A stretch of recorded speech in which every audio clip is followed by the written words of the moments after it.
তো আলহামদুলিল্লাহ, আসলে দেখেন কত সুন্দর একটা গাড়ি।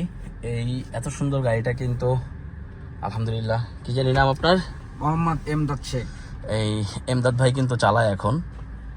আসলে গাড়ির চাকরিগুলো কিন্তু আসলে খুবই একটা আরামের চাকরি। দেখেন এত পরিমাণ এখন গরম বাংলাদেশে, এই গরমের ভিতরে কিন্তু এমদাদ ভাই কিন্তু মাশাল্লাহ এই এসির ভিতরে কিন্তু গাড়ি চালায়।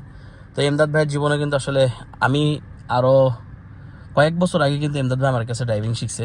তো আলহামদুলিল্লাহ, আমি নিজে চোখে দেখা, আমার কাছে যখন ওই স্টুডেন্টগুলো ছিল সবচেয়ে বেশি কিন্তু কষ্ট করে সে কিন্তু ড্রাইভিং শিখছে। আমি এটা মাঝে মাঝে সবার কাছে বলে থাকি। তো যাই হোক, এমদাদ ভাই আসলে এই ড্রাইভিং চাকরি করে এখন বর্তমানে কত টাকা স্যালারি পাইতেছে এবং আগে আসলে সে কি করতো আমরা সেই বিষয়ে আজকে জানবো, তার আসলে জীবনের গল্প, যেন আসলে আপনারাও যেন ড্রাইভিংটা শিখতে পারেন, ভালো একটা স্যালারি চাকরি করতে পারেন, ওর আসলে বাস্তবতার কথাগুলো শুনে আর কি। তো এমদাদ ভাই বলেন, আসলে আপনি আগে কি করতেন বলেন তো ভাই? ভাই আমি আগে সিকিউরিটি গার্ডে চাকরি করতাম, একটা বাসায় দারোয়ানি চাকরি করতাম। আচ্ছা। অনেক দিন করেছি, আপনার 6-7 মাসের মতো করছি, কিন্তু আসলে দেখি যে এই চাকরিতে কোনো নাই, ভ্যালু নাই। পরে ওইখান থেকে আমি রিক্সাও চালাইছি। আচ্ছা আচ্ছা। রিক্সাও 5-6 মাস চালাইছি। রিক্সা চালানোর পরে দেখি যে এত প্রচুর কষ্ট, অনেক কষ্ট, কিন্তু ভাড়া তেমন নাই। হ্যাঁ, লিগাল ভাড়াও পাওয়া যায় না, যে কারণে রিক্সাও ছেড়ে দিছি। তারপরে হকারি করেছি কিছুদিন, ওই যে খিরাই টিরাই বেচেছি। এরপর আপনার এই কি বলে এটা, চিপ বেচছি, হকারি করেছি অনেকদিন, 3-4-5 মাসের মতো। পরে দেখলাম একদিন আপনার দেখা, ড্রাইভিং শাহজালাল ড্রাইভিং সেন্টার একদিন দেখা পাইলাম। তখন আর কি আমি সিদ্ধান্ত নিলাম যে আমি ড্রাইভিং শিখবো। তা আলহামদুলিল্লাহ, আল্লাহর একটা অশেষ মেহেরবানি যে আপনার মতো একটা মানুষটা আল্লাহ আমার মিলে দিছে। মানে আপনি যেভাবে চালানি শিখাইছেন, আল্লাহর রহমতে এই পর্যন্ত আমি অনেক জায়গায় আপনার কাছে আসার আগে অনেক জায়গায় ড্রাইভিং শেখার জন্য গেছি, কিন্তু এরা ভালোভাবে চালানি শিখায় না। আর তারপরে ওই 2-4 মিনিট দিয়ে বলে যে তুমি সব পারো, তুমি তো খুব অনেক সুন্দর পারো, এগুলা বয়ান টয়ান দেয়। কিন্তু বস, আপনার কাছে এই পর্যন্ত যারাই শিখছে, আমি মনে করি কেউ আপনার ব্যাপারে খারাপ রিপোর্ট দেবে না, কারণ আমি নিজেই তো এটা সাক্ষী। কারণ আমি তো দেখছি আপনি কিভাবে শিখান, আর আপনার শিখানোর মধ্যে একটা আন্তরিকতা, অনেক মানে একটা আছে যে আপনার কাছে যে একবার চালান শিখতে চাবে, সে আল্লাহর রহমতে একদম ফুল ক্লিয়ার হয়েই যাবে।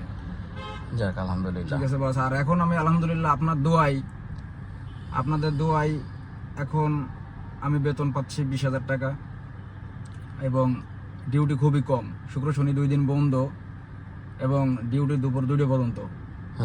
আলহামদুলিল্লাহ, আমার উস্তাদের দোয়াই, আমার বাবা মার দোয়াই আলহামদুলিল্লাহ অনেক ভালো আছি।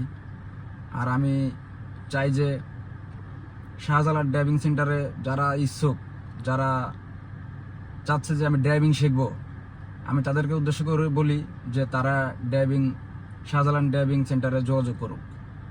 আমি পরামর্শ তাদের এইটাই দেবো, কারণ উত্তরের ভিতরে অনেক ড্রাইভিং সেন্টার আছে, কিন্তু শাহজালাল ড্রাইভিং সেন্টারের মতো এরকম মানে যেভাবে শিখাই, এরকম কোনো ট্রেনিং সেন্টারে শিখায় না, আমি অনেক দেখছি। এবং আপনি লাইসেন্স শাহজালাল ড্রাইভিং সেন্টার থেকে লাইসেন্স করালে আরও উপকারিত পাবেন, কারণ ড্রাইভিং লাইসেন্স এখন অনেক দালাল আছে, অনেক দিন সময় লাগে। আর এখন শাহজালাল ড্রাইভিং সেন্টারে লাইসেন্স এবং ড্রাইভিং ক্লিয়ার করতে গেলে বেশি দিন সময়ও লাগে না। এগুলো আমরা হেল্প করি, তাই না? অনেক অনেক এগুলো বলার বাইরে। 3 মাসে কোন বেটা লাইসেন্স বের করতে পারতো, মানে এখন তো 3 মাসে লাইসেন্স বের করা যায় না, তারপরও শাহজালাল ড্রাইভিং সেন্টারের থেকে পাওয়া যায়। যাক আলহামদুলিল্লাহ, আসলে আমি নিজের চোখে দেখা, আসলে ও অনেক কষ্ট করছে।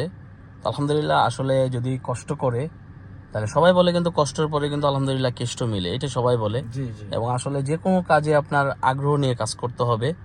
আলহামদুলিল্লাহ, এমদাদ ভাই কিন্তু যখন ড্রাইভিংটা শিখতো তখন আসলে আমি ওর আগ্রহ দেখে, কিন্তু যখন একটা মানুষ আগ্রহ দেখায় তখন কিন্তু যে জিনিসটা শিখাবে তাহলে কিন্তু তারও কিন্তু আরেকটু আগ্রহ বেড়ে যায়। তো আলহামদুলিল্লাহ, দেখেন কত সুন্দর একটা গাড়ি।